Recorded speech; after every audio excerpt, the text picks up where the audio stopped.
Tick TV. Enjoyment.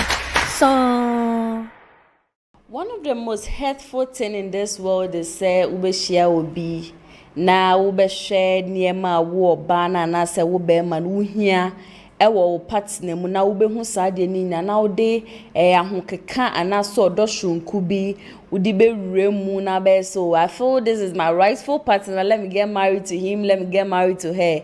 Na ebekwa akọwi echi no, you will see a different version of it. And no NRBPMU or Gents Closet.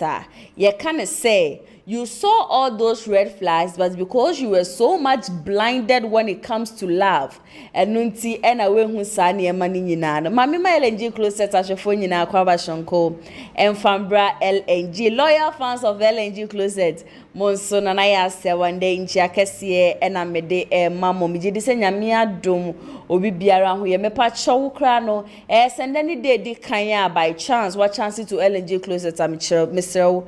Entwem nkosa Gents Closet ejumedi aya hihye say ye de ba beboa wo no wo worry na menteme ho asibi wo manaso obi a otu anamo obi na ohia efutuo ebade sana nipa nde na asem ebedan ye yetna se ye pensem mu na ya toato adwe ne ya solution ede amaniti me pa chow se wa be chance to ye video de ne me pa chopa subscribe to the channel ema me na tie video yin so na share ma wonu bi na ono so share enfama obi sanso no ha ne amane bi eda so bi anso no betumi dia ba bedan ye enne asema na ya asewa mensa aka wa hanum se na baba wa bi ena edi aba be som mi achesen abuzia nema wo kire no mehye se obeka me ho na yakone yakwakotie ndensama na ya asawa mensa aka no yengotie mra sisia Nana, good morning.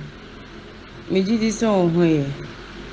Me problem ni o but unse me twini enye ntino.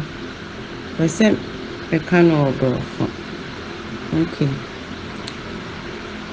I had given up on love until I met my husband, who made me believe that true love existed. He was caring, loving, and a down-to-earth person. I always refer to him as an angel sent from heaven because of the love he was showing me. We eventually got married and began the journey on a smooth ground until after 2 years of marriage, when my husband began to reveal his devilish side. He is the meanest person I've ever met. I'm finding it difficult to even speak to anyone about how my husband treats me. The maltreatment started after we welcomed our second child. He easily gets angry and has suddenly developed a nagging attitude where he complains about everything I do. Even if it's a minor mistake, he goes to work and comes back late and uses his lateness as an excuse not to eat my food. And anytime I complain, he says nothing and leaves the house. With that, it will take about a week before he returns home. We are in our 4th year and I don't remember the last time my husband dined with me, had a conversation with me, and to add up, had sex with me. With the latter, he teases me by making sure I'm in the mood and he would later tell me he's tired and wants to sleep. I have tried speaking to him, but he brushes me off every time. He has stopped paying the kids' school fees and feeding us. He feels I'm also working, so I should do all that. And I'm not complaining about how do I go about this. His family and church elders all know this and he slapped me for reporting him. I'm dying slowly. Please help me. Tick TV. Enjoyment. So, ebusia enasem no ena yakwa akotie abano na uti ababa wanenum nsem a na cheso ohia be ma ne de na opewo be ma ne mu nyina ena ohun ya ode ware no na mbom no ware ni wieye no wo hu se se be bon sampa na maware no but se na me sha se na me kan most times no ye ma no ye hu red signs ni bi but ebia na sike bi ode ma yen ebia na gift bi ode ma ye bia na niema bi oye ma ye ntino ye bu ye ni gu sa niema nyinia so but aware abani abrebia ye tena se ye kasa aware ne kwan ware se nanso bi wo bi ho na wentumi an correcte na woka so I would be able to overcome it when I get married to the person. Suban so ho ya kwa eti senyin say no matter what nyin say na bepie or the best CEO class somebody dating for 2 years not the best CEO it wouldn't be like that forever. He said on him so what worry we into whatever he feels is okay for him obeye e dey acho me pa cho wa din che bi e dey fast asem we wan make sure say we be for comment section na say e dey ama me sanso e na obetimi e dey asend me wo WhatsApp no e wo kasa number na e da kasa phone nti betimi de wa din cha for hono me dey ama me sanso na obetimi dey afa comment section na so e dey ama me cause dey jeni boatin so about be coming sa e wo hanum say but before that no Kumasi online media school so e na so masian dey ye dey LNG Closet Baba Sum. Come home near counselor and Cheney Manakwa Shonko and Fambra LNG Closet. So, counselor Antenna Pacho Bibiaboko Radiadum, you, Radiadum. Ye de Yanko Ponce, and then you say she, and you share you. Genty, the Natcheswa. Annie. Yabanso dear, not to say, a month from some moment, the Abba die, no, and one thing yet, see Hanum see, I just say, ye be shall see a better solution. A day a mom. Counselor Nassam, no one is saying. It's a idea a seat this time. A month for Bebre, it was our problem. No, or more worry. I say it's getting to 2nd, 3rd, 4th year. No, now Munyas our problems with. Maybe a Chemonaya can marriage goes through a process, and at times it can be some of the process, mono ena eko emasa eba. It may also be the other side whereby ebia enipa krono onse o kan nsem no ono ankasa nso ankania waye bia enye wa kan nsem de only madam perfect wa kan nsem de but as we've already learned say marriage goes through a process. When we reach the 2nd, 3rd year hono process ay kom no ya na not to me ekofa niam bebre because when you yan de kakra nka ho a na adwe se ni unim no nko you can work with it and sheda emwa. So we advise say if we marry we need to learn also a lot about the kind of person ye no ewa no or see before now be one oh na ye kama na niam ay cause but mo worry we no getting to 3 or 4 fear no niam en sheda enkoye. Yeah, the one stage you so worry for fra.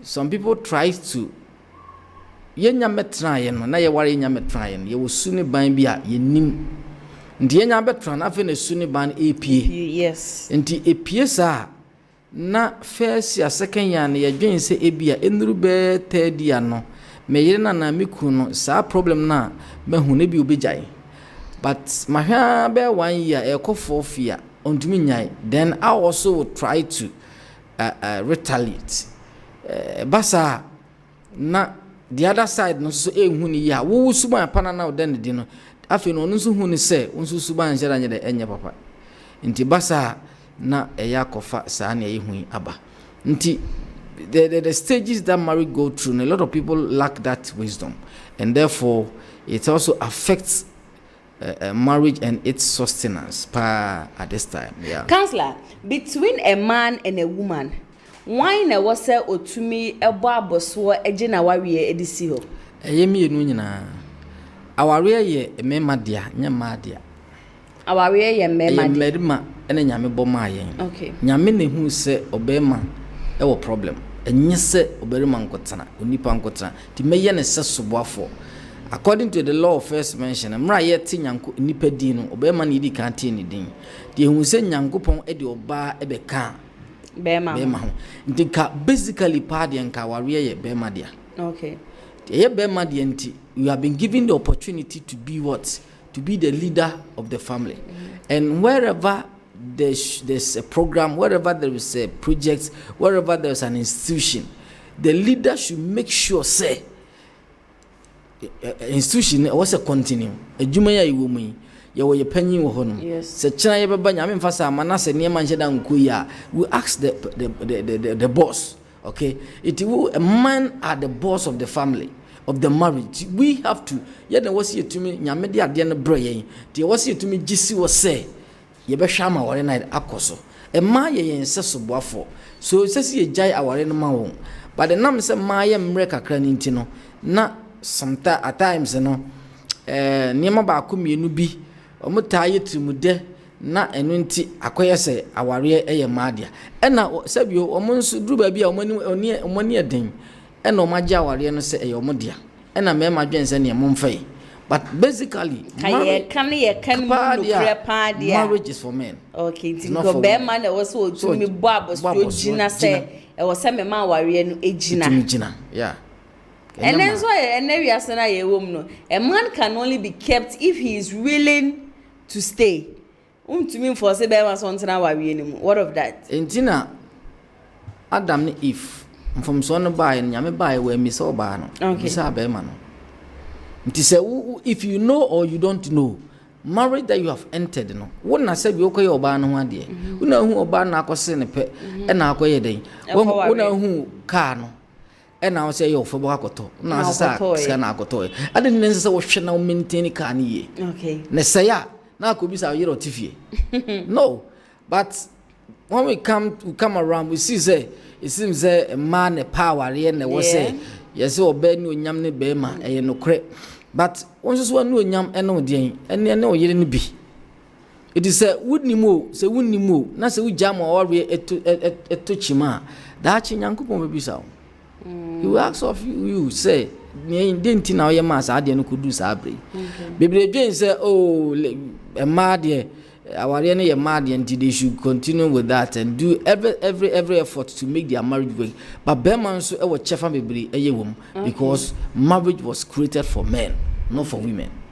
Okay. Counselor, ye wo nipa bi wo wiase a nipa ho funu wo mo entem. Yeah. Ye wo mbema bi sa ye wo ma bi sa. Yeah. And the case I exactly yen to be in Casa Berman the type ne ho oba ho phone no entemana because if there is misunderstanding na se make sound now to me free for a week before answer now be return something kwen kwan so obufu kra no then you get angry over it yen jin this Berman be that type of people. It can be like that, can be so a type of beyond me no ban tran de monche. Some people want me no ban tran them be 2 months cry akobesa akwese 3 years. Eti e basa sisi ana no afron in 1 or 2 ways. But so what so be worried there, you have to be matured. Yes. It's a part of maturity. It's one of the signs that you should say when you're matured and I want to marry. If you can't sit down and stay with a lady in one room or in one house for forever and ever, you are not mature to marry. Don't go and bring somebody's daughter and come and mess up with the daughter. Yeah. It is said once we oba na no bema bisa etu anamoa hwe those kind of behaviors and who say at least it seems say oba ni bebriba no problem. You should also be very careful. Say that guy is not all that matured to be taken as for the husband. Yes, I dash moko anymore. Subon be done in airtime. Kofo be brave sa no motie. Omuntumi ni nipa entena nche. Sisi an no hwan den. Afon. Yeah. Counselor, ye ba no awawe mu a. What's the best way nipa be to me any obia or ye very quick tempered obia ni bufu temper atena. Yeah, na me wadamfo bia. Na last time I say police ni ne kuko nchefu kra. Sesia na buafu. Sesia na buafu. Untimi ne father am be 1 month, 2 months kra. But oye bibi maame na me e was secondary school. Enti me hwe saade no so etumi ne tenae. No ye me senior, but they could do baby say me be san ho ko manim wa ewo school mu jano. Okay. Edi afei me so me ko pie training college ejano ena echi ono bae to ono bae no na wo se me so me je no e de tram nchen for some time and sana on so dey move on in life. Yeah, terabia ye hwe ni obi nso eye na ye de adono. There are certain terabia niam bia atwa no ho ahia no enye ni kase obetumi de adono but the bi hono a ni papa kura ne maame o attitude towards you and the respect of the man kura it me the hweso it me the do be it me the do yere obu hono a niam otumi nya adododie bi kura free nchen de be kan busua no you need to look out for those things and to love the person. Sometimes what it takes, you try to love the person, but now say a ma. But the ma, you need to work out with other things, extend the core, other aspect of her life or his life. Neshe, nefa don odonyini, odokonenim, and torabian nipa na beyeno, eboa ema relationship nsuye eko. Se wotra se bi wotoso nko now you are say wa we bit me tumpo a enye no kre e was ultimate add one or two things to your lifestyle and move on sabra boy ye koy nim also ultimate ko wanim kakra na ma won boa ye den aye den kakra ena ye woni man kitinkiti bi abeti masuasua etumi di aboa wa brabo ama won so atumi re ama wodo a ye di do bi no etumi re akonanim enti basically these are some of the basic things unless you betumi ahwe no tumi dia to aso ado yere ana wado kunu enipa nkasa naturally ye ho fono when ni partner che bebra what we call some familiarity we be familiar to the person afi na say ubu ne niema oye ne say as e wo fom kakra yesu krase kan bi kire no bible say wa ye crusade kenkirenki bi pa man sancheni asi okọ ni krom so okoye bi ho no duru honom afi bible si je omonyi ni nti ene se ne ambumfi ombu ni nti no yesu antumi anya nsanchani pi ho nti ma obi na no kasa eni die emmo obi bia je se ni krom when you become so familiar with somebody ma wunya problem with the person nti ani yetufu se entanye yi hu bebiri enkire ukunu ana wo yere ewum se wo yere oye ukunu but at times fa hu sie kakra se na be ya da bia wo be richer to the person anya sa there are some people they are rich at certain things we hu hia oye me yere oye me kurunti hu nhyeda ehia papa and therefore I need to what dem pe bia metumi aye because we me nse me dem hu sie oye me kunu oye me yere but that is not the case. That shouldn't be the case, yeah. Okay. Counselor, from Ende Storia Yensakano. Yeah. Checking how the lady was on or the bearman or the air hand or the but she didn't really make mention of a beard or no dear bearman and I say baby. Would you say the man is matured and ready for marriage? Really? She might be ready for marriage. Not the she, the man. He might be. Think the man is ready for marriage? Yeah, he might be ready. But on also we are worrying. And you remember, I come in who you know. I'm one. Okay. He may be ready for marriage. But the name back one I mean be we are worrying. No share. Obana or Jane say and go to me a warren. I feel on to swear be ordinary. Every cry where you quadro crowd do. Oya kwajodo do odwen say he can be provided with one or two things but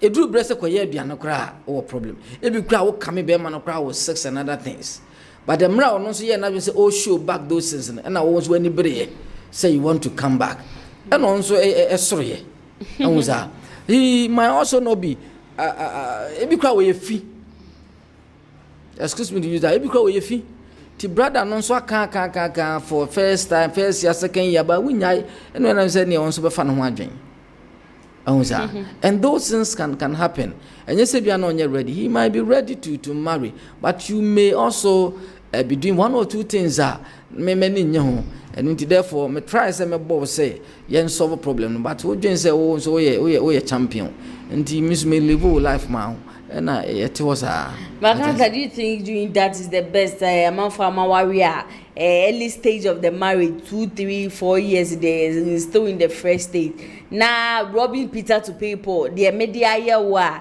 man yen no now that I am back wakasa ho afiansa na menya adwensa we are also going to do the same thing na meme the year wa how would the marriage even be like? Some people get advice from outside they say at the end of the year no we want to be yen near here. He's trying to do those things to make sure say ebia ebe to me afa but onye na nye se bia ojaya ware na mom you want to do those things say na bia won so wadwene beba fie na wotumi aye dey because nkrofo bebre try some be support polygamy simply because omodwen say em se ka oba nko a wo fie ho no mo a ka ono nko a wo fie ho no a o try say oba misbehave nti ene nka me obi ka ho a me twem pana ka ho a oba wise up onza nkrofo bi yama ase yaye nokore because some ladies especially no omodwen say ye ono nko anti na wonko ba bia no o try so take this advantage no e dia misbehave o dia say o first no ye shade ase no wonu aduane etumi de si honom ma ebedi but afa ye kodu ye kuenum kakra no oba fi a aduane na first now the table so no wagya no woda ase num jo aduane manuel ebi ho no kokotibidi bedi akotibidi bedi bi akotibidi by early stage no you weren't doing those things why African son bia e believe say me yire e de sa anidie no mamia na chese odome but so live those kind of anidie no dia ene na onye dey onome sa na African lady bia adwen say be mama misika be ma e kasa mo kasapa we ye misia na je me so eden odome ohweme onwu sa eno na akodu level bia be ma no dwen say no because me ka kire no wo wuntie you expect me also to do this since dia ene me so me fa mo ho adwen onwu sa because you be obi nware ne tamfo but it could do such stage na e no mastery stage na ya no nipa dwen se at that time no suban bia me dwen se me yire na me kunu no eda na din obejai but we nyai dia ene me nso me fa me ho adwen nti eho awareja egu o sabre ne bebre di se akwanya ba na se trance omo trance na so mo di ho ko abon se oba no so you step out be ma na be kan ya eha no na oba no so ide aka ne ha no then they settle it out and they move forward anya sa no mtete ho sa dia de nsem bebre beba okay sa no mtete ho sa dia just counts like say de nsem bebre na ene be bampa chefiansa na wa join ye live ne nkomo twetwe na baba wa bi ene de na asema wa be dan ya o kire say abranti ohia na chese na de opanyina no all the good qualities are no here wo be mamu no onyabi e wo ne boyfriend na then boyfriend no ene man ho pre na o de worry no mo worry ye no from 2 years kona na be man suban ebe sesan ebe man abeda start na again ade ondi na eduane chese all go through a lot or the asem na ba be dan yen se o se ya what ye man efutuo bi as to how obetumi esiesie ni fie and one of the things at LNG Closet we don't support any divorce and also se be ma ebetene nsa e de abo ba de no so ya de ba ko LNG Closet yen support empacho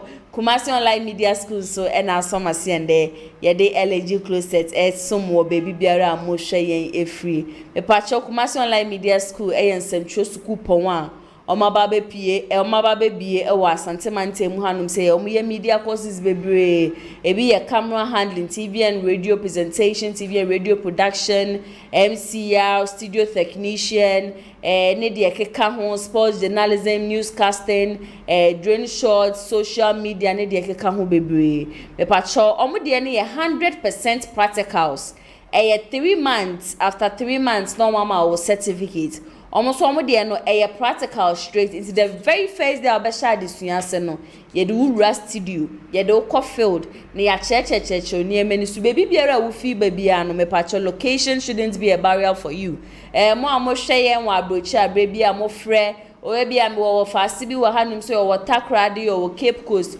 o wo hanum say ye person ono so ba me patcho akwanya no e wo honum e dia ma obi baby bia nipa no efri e ba bia no nipa no ebetumi aba we ye 3 months intensive practicals ye forms ne so de ne bo nya den kwa just 100 Ghana cedis until so be for forms na se ne nije TV and radio presentation ho a na wa take ebi ope drone shots and na se ebi ope camera handling na we choose ne de na fantiti ye mu me pa ye location ye askwa ye ni TI Amas ena edi inhwenim na ma na eda kasafoni ne na yezo 5506233377 ana sezo 55703610 ubetumi afre suku mpenifo na oni omo atwetwe enkomo counselor ewa hanum say so de na chese yetua enkomo twetwe no so na sene na me ka counselor na me kanom ade ba ko a LNG Closet yen support ene se be ma betene ne nsa ede aboba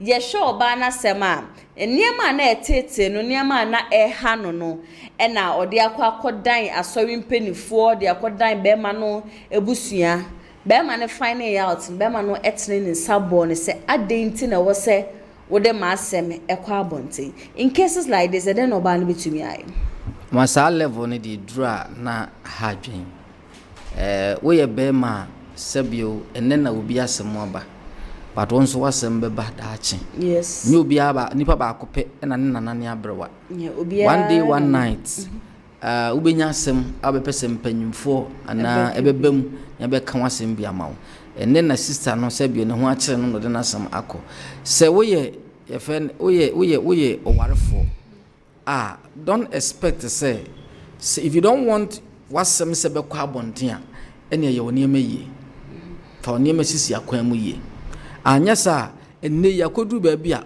wotena ware ho ye honhon a wanhwe abewu agya o daache ho maja se enti se wura no ese bi odi akogya ena odi akogya mpanyimfo se mpanyimfo enkema enye ntokwa chekere wo nsemu mema bebiri e wo saa suban no se oya ade a enye wo fie but wo kan wentie na de third person bemu na ne omo kan ne se wo de ade na ade nsem kwa abonte but ade na wo di minutes so no obetumi akumi ato atwene nti mentena ho na mengu no we don't do it that way nti mema ntia se if you don't want one nsem se be kwa abonte a hyehye wo ne maye e wo fie anya sa ade a ye be chichiri bima akwanya ama ya yede ya dwena ma wo ne ya chichiri mu so enti do sa level na is not the best men shouldn't omo wo sa behavior no omo nya ya chiridi se wo pese ye nso dia na me se hyehye oniema eyi ne bobra nso dia eyi because hanipa no a omfanye de onkoka nkyira foforo ope kwanya so no behia na matena se na madinkomo na meyere wo yere ne me kunu no ne ha obi a ne yenka ne yenhwe na se onya mentimi nsori hwa se me frifio because aware ne mpanyimfo wase de hu hia se have to go to the backboners omo asabio no mo taware na chi ntina ye ware a ne ye kan se ewie a ye se hwefo ne taware na chi ne nyanze nim se ba bia nipa hia bia no wo ye den a twitwitwiri wo ho no bibi betumi asi nti esi a ne amade mpanyimfo abam so that they sit down and talk about the issue. So when this thing happens and after that we were doing so better when saboba sabio antwaye enti de ense say you could do sa level no bible mayeti ase se ni usi do yere no usi do ho no fa sa ye den e do yere di se wo bo wo yere so won wasum no abo no se wo twa wo yere wo takre ma wi a sabio ese na wonyin nam bia enti se wo trum saboba aman foforo ma wo bedam sisia so we shouldn't go to that level oba no opewasem se waye bibi na wo wani nye ho a won so kan wasem talk about it and then kan wasem na se anampo se pe na wo mpe no a be kan ma mpanimfo ntiase ya yesi ba bia ye cheche no wa ni sana no onsa na se wo yese wo bebo na ono openi ye nti na wo de akọ se wo ye bibi na enya na waka onsa ye nya no ho ye ni nipa ntena saa upese oni nipa tena asomdwe ba obia ni ho asabie no ho aso na kwankoro obia o problem kakaka ne man ketenkete wo ye ho a ye nyina ye try say ye be solve no yetumi akoye nim bible kwa ma yeti ase we nti eno ma bia ya sofo o ma bia ya difo o ma bi aya asempakafo for the perfecting of the sin say the betumi do Kristo susudua no ho ohun sa and all the time no human beings all over we have a problems. It is a bar nipa netena se na yede ne kese asem bi no ayede sika na etwa nti se wo trum nsabo yere a entwa no matter stubborn, no matter naughty, no matter bad your wife or a lady is no yemfa yensa mo oba na mfa so be na benya free so are you getting nti ye best say me man nto mo boase la no na me ka se problem ba na se yen nyina yen trans ne yen ko solution mema no be try some years so bossy, they don't want to go because of say on the bema I provide for the home, I'm the head and stuff. If you are the head and can say my problem with ba when your head the papa na my problem with my day aba, and therefore men need a lot to learn. Men some men don't even know how to talk about issues when there's misunderstanding. Instead of saying, okay, more discuss, say, then you know the way forward. If I apologize, I apologize. You apologize, you apologize. They don't know that they can ignore you for days, and then when you talk about it, they'll be like, "Sana me subainti me bufua." That is how I react. We ask this question. So bufua, this is how you react. Then when are you really sure you are ready for marriage? And then most men also feel say, I said, a man no more pre because they feel age is catching them. Into no babia power we into Russia be maybe cry he's not really he's not matured enough to marry cry because of so babia power we na sebi the ensem for tankwa and odiche nipa yen hwe case say me ne wo be ma no enya issue a why involve a man so ya wo not paying our kids school fees, not feeding them anymore. Enkola ne de no mo de ayo. On the ede no mo de ayo. O my oden I was enkola so they pay that school be. Enye nkofo da suban bi adi wa ware mo nyame do nipa no de aware ma nipa. And when you're ready so be warrior, don't go and so kwa how bi ba. Onweza. And a man so na ye kan ya mum yemani na mo nhwe. O pawari asabi onye obia keke no bebe mema no bebre oba o sumfidie obati scam but na won hye ni suban bia asa ontumi no oba ntana dem nche toro bi kura okosra no ba ko mienu miensa ase na ne bokura afu. They have so many girlfriends and stuff, and therefore so obey you back one obegina boso a ta no modwen sa so obegina boso o ma no kwa ma wonya freedom emfa nye ne wose woye. And they start to bring out the bad things in them, the black side of them, and la show say na or be innocent lady or wadwem pass or the be wari mo no nya ha won nipa nya very careful with institution na ye pese ye no rough sa no. Without marriage we are saying that any position bia ejina ya the papa nyame hyeda no ye man nipa na so people. And since they nipa hwanden, we need to learn a lot about them before you enter into it. Me say, na me name crofobia kana mkazenka obe ware pa. What's it to me bisa? What kind of marriage school have you attended? Then give you your marriage counseling question be on more. I have it. If you fail that thing after finishing it, be who suban be biri sem crofo ni suban. Ati ase. Go veni suban.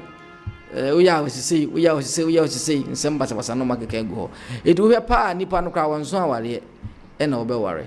Ntinka before obe ware it's better you attend a school of marriage. Send you we person be nurse or co school of nursing. Person ye journalism ko the school of journalism. And san when you nimdie dey aben if you are coming to marry you have to go. But people just say marriage when say school ni empena twi no ya twempena 9 years 10 years ye ni 190 no. Yeah, but there are basic topics it's about life. You need to learn them. What usua ebeboa ama woni nipa kora asetena no enya ware no nkwa ne beboa ebeboa wadwuma mu se ne yesi nipa tena. If you want to live with human beings, there's the need to learn. Bo na onsia nipa ho ade hwe as you just want to marry and get a better marriage. Oboa emfa uduru ani mo ba bia obepem but twa fa bosa na koyen sem bebre wa nya futu papa na e baka sem mejai enu nti na ma awade jai adults bebre no. So we confirm say get a school of marriage and attend and get the necessary knowledge. Bible no free to copy nti niam bebre wo mu a ye fe be the wisdom of the just. So when you not get it nim de ho hia yeah nye so fiti asem me sofo. You have to learn about people.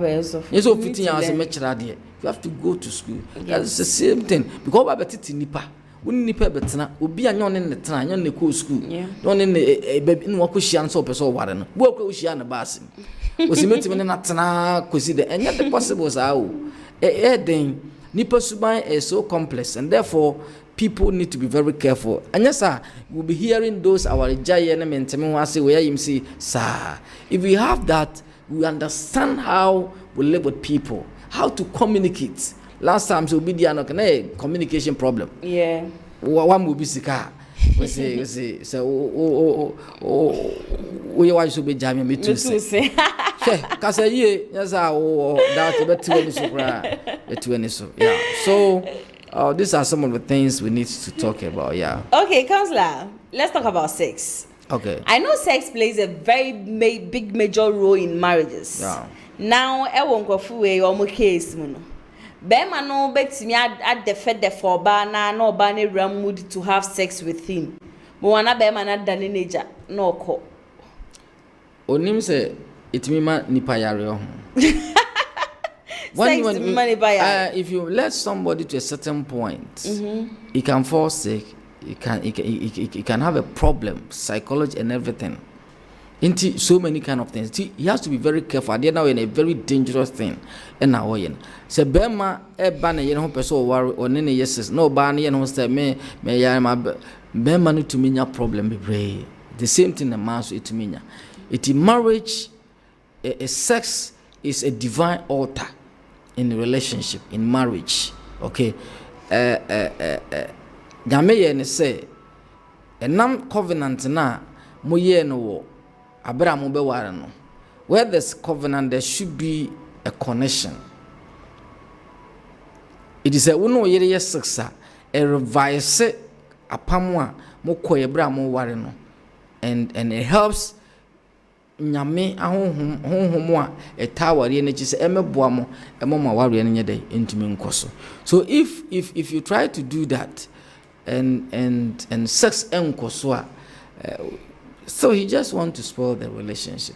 But we should also say our reasons so that people think say I can do these things and go scot free. Na me jam sa na me ko bibia bibia ntumi nyame hwe nyame be you baby. Posterity also crowd will judge you. Yes. If we are say na nyame ahye we are no if emfa nchewo objen say why en wafa ho adi we can't do your wife that way. Yeah. So fine. Physically, talk about it and let's leave the lady. No one baby. But untimi mfasa suban tantan we. No mota can say me de mempam ba wa na abeden. Obeko. Na me ye no ko. Be obodwen say. Omodwen say baby odu no o me ye kran hwa obi mesumu no. Ntie ne me nkusumu no. Na me nyame ambe ono akode asanyem na mpam no. Ubu no onko ubu nse no wawu aja wawu na wawu a obati biase efa. This is a lady who is also dying slowly because our mommy the husband doesn't eat in the house ni kunu ni ndi nkomo ni kunu ni nhwefie unsatisfied no in bed just say oni ni ndi mpem agro kra aside that bibie no no mfa so bie no no nya free be ma ne so eze nema bia ye boa ma ware tumi koso bia be ma no akate ne so. Yes. Fine. Enya de papa, enya nika. But enye sisia na also gina so de jai our way. 4 years in a day, 3 to 4 years, the stage in a day. Sa niema basa is bound to happen. Onya botre kakra, do baby a. We okana fi na be ma no kra o nyina wie. O go into a certain kind of stage edini wura ne more matured way in life. On taking the time, but into form. I hope say it be a best son. As your son, we will start from there. The solution we are giving to her now is my name pray angel. But counselor say LNG so there. Yes, support say be ma better in sabo ba. Yeah. But we dey be ma not in sabo. Oh, but say once, and you say the bias one can say the bias. So one can say obono. Or say because of what happened in obono. You said the bia obono. But bia make us say once we one no den kakra na abufu and obo ba ko bi. And no nya de papa. It's not the best thing. But esia banwa nim say odoni kuno niema bi wo no ho a oya kama. But ene no MC BBSC anti essential da any ho. Nti na ama ono so put you up that behavior.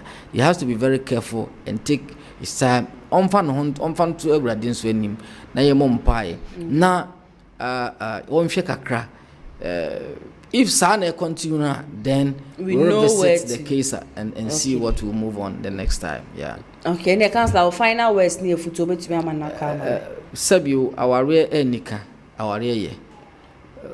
Enhyeda nko ware obi mfa na metena fie enhyeda se sabio me treat no bad. Enipa nye perfect. Yes. Reverend Kwame Kwaten say mentete me banwie. Nipa ye nyina go through a process and sana ebitima be wie peye.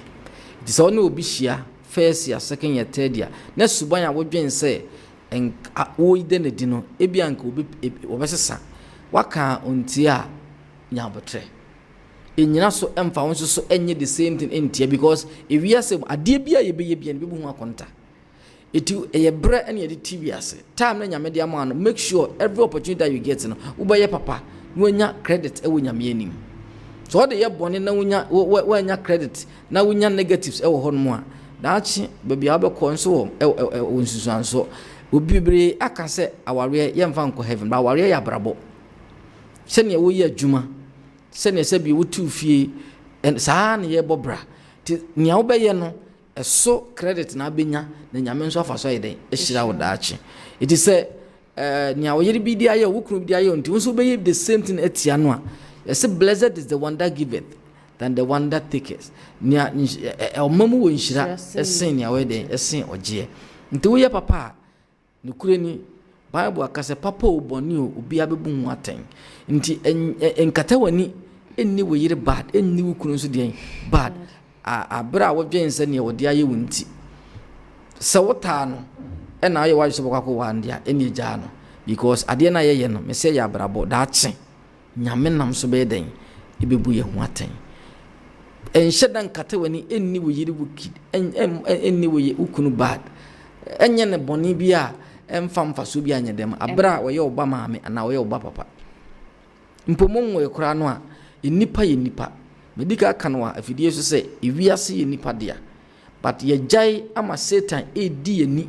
Etia ye yonku nia ye nua yonko sane be ya sabio la show ni padua we na Satan ni bie no wo behwere no no nyina ye den ayepe.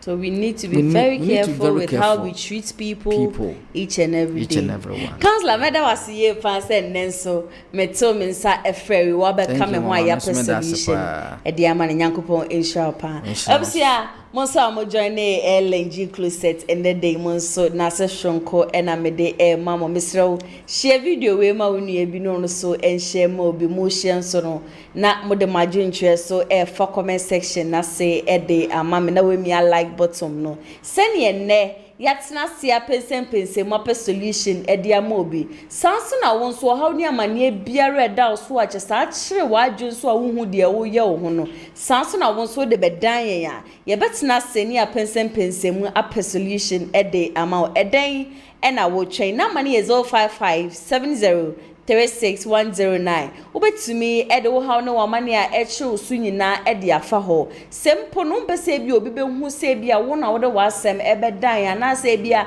mo ye namfufuo bia obi ani mu voice a wo de type wasem no na febra wo de ba na ya se wo mba betena hanum se na makenkan na ye bia tuma mo obi ase obi biara emfa na gentren so embra Kumasi online media school so ena ne de ye so mase a mede Gents Closet ebe so me pacho mo yensem school pon aba be pie mu e wo Kumasi ha omo ye media courses bebre ntino woni ginsem twa adwuma ho woni ge se obi a wo de camera betwa mfoni wo betwa video woni ge ho se de meti he ya me ye woni ge ho wo pese wo sua sene social media no eti ye bie YouTube ye kasa YouTube no wo pese bia wo ye sports presenter upase bia wusua sene ye hihye mfidie ni ade bia ye hihye studio ni ade a mepacho ye we nyina bi e wa hanum say ye de ni ye 3 month intensive practicals yɛde ne yɛ practical senkoa into the very first day ya obɛhyɛ ye ne do ra field ye do ko studio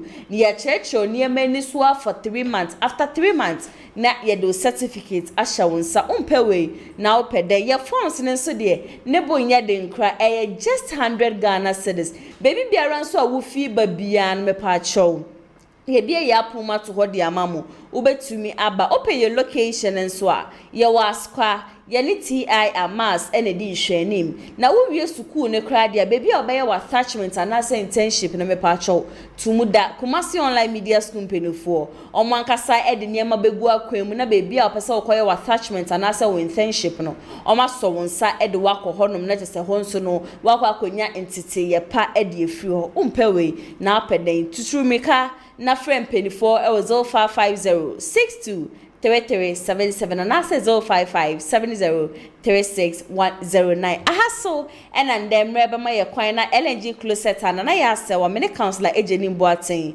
ye de be so money ye die si nyame adoma da sende ye be sanso edi ehia makramo. Amafwe Kumasi Online TV Production yaba ne de ne yaba yɛde equipment ekukudam ana yɛde aba sɛ ɛyɛ camera de enam wiem de nam fom de enam ensuom ne nyinaa ye wo bi ɛwɔ hɔnom a TV production yabo a ɛho yie pa sɛ wo yɛ dwumadie bi ɛte sɛ wedding ɛyie engagement and sorry ana schools sɛ wo yɛ seminar bi na pɛsɛ betwa ko all the social media networks no so ɛde amaw yɛne ntoto nsa na frɛ ɛyɛ Kumasi Online TV Production for na yɛmra ne yɛ dwumadie ne Kama fe a ebo no eda from pa the production so the sound quality video quality ni nyina e wo soro wo pese wo hu ba bia wa ye wo Kumasi eyetia media opposite one ma ana se to nsa ne frɛ wa homa trufo so 0550623377 Kumasi Online TV Production ye demu fua e wo Kumasi kodua mu.